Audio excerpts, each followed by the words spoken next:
नमस्कार. रे मनाच्या आजच्या भागात खूप स्वागत.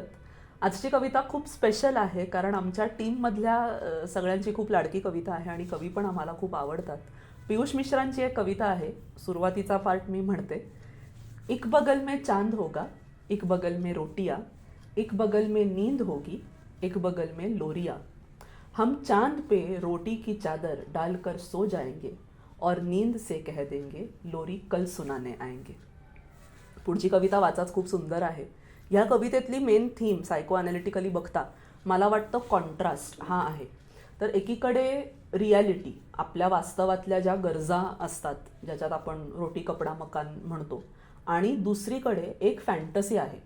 आता ती फॅन्टसी काय असू शकते? एकतर काहीतरी स्वप्न असू शकतं की मला असं असं हवं आहे, असं असं व्हायचं आहे, किंवा काहीतरी भीती किंवा चिंता असू शकते की पुढे काय होईल.